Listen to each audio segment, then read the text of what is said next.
Assalamualaikum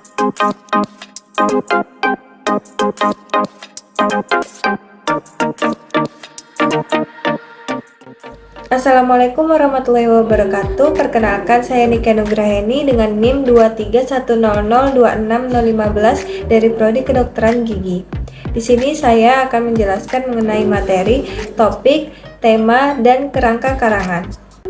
Bagian yang pertama adalah pengertian topik dan judul. Topik adalah pokok pembicaraan tentang suatu hal yang akan digarap menjadi karangan. Pokok pembahasan yang dimaksud di sini adalah sesuatu yang masih bersifat umum. Topik karangan merupakan jawaban atas pertanyaan masalah apa yang akan ditulis atau hendak menulis tentang apa. Jika akan menulis karangan, yang pertama sekali harus ditetapkan adalah topik. Ciri khas topik terletak pada permasalahannya. Permasalahannya itu bersifat umum dan belum terurai. Adapun judul karangan pada umumnya adalah perincian atau penjabaran dari topik. Jika dibandingkan dengan topik, judul lebih spesifik dan seringkali menyiratkan permasalahan atau variabel yang akan dibahas.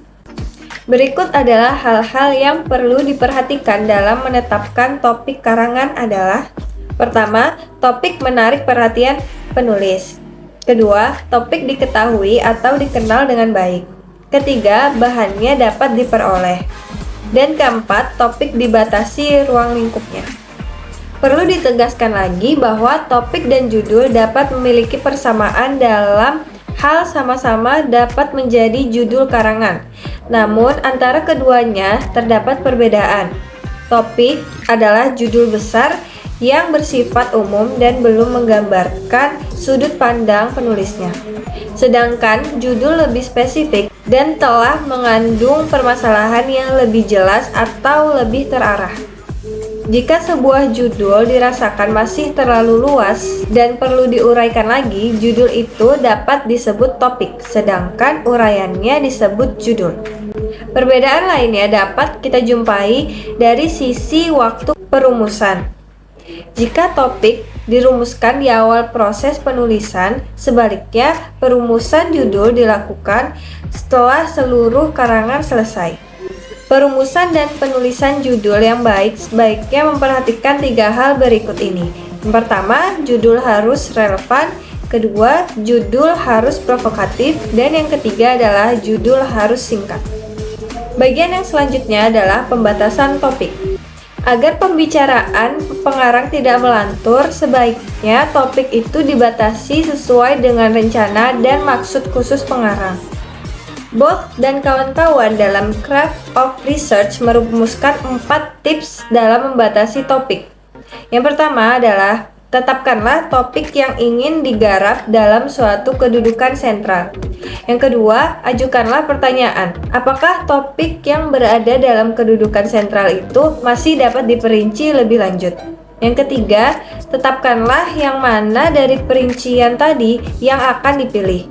Dan yang keempat adalah ajukan pertanyaan apakah sektor tadi masih perlu diperinci lebih lanjut.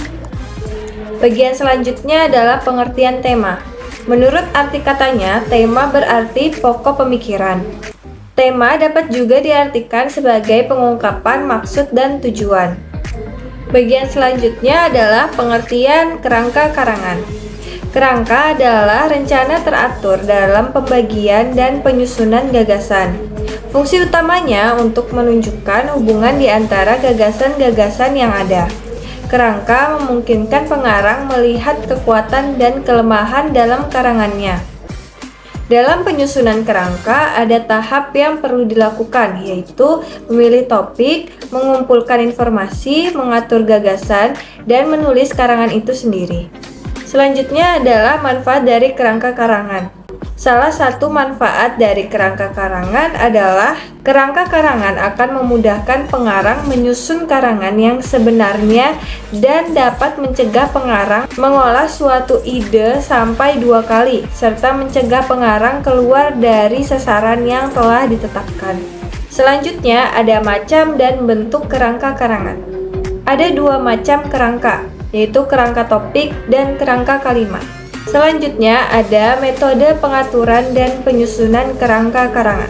Beberapa metode pengaturan gagasan antara lain adalah yang pertama, waktu atau kronologis.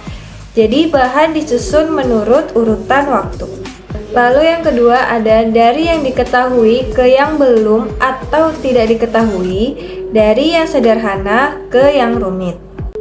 Yang ketiga ada perbandingan dan pertentangan. Perbandingan menunjukkan kesamaan, sementara pertentangan menunjukkan ketidaksamaan. Yang keempat ada dari yang umum ke khusus. Yang kelima ada dari yang khusus ke umum. Yang keenam ada dari masalah ke pemecahan, dari pertanyaan ke jawaban. Dan yang terakhir, yang ketujuh, ada dari sebab ke akibat dan dari akibat ke sebab. Sekian dari saya mengenai penjelasan dari materi, topik, tema, dan kerangka karangan. Mohon maaf atas segala kekurangannya. Wassalamualaikum warahmatullahi wabarakatuh.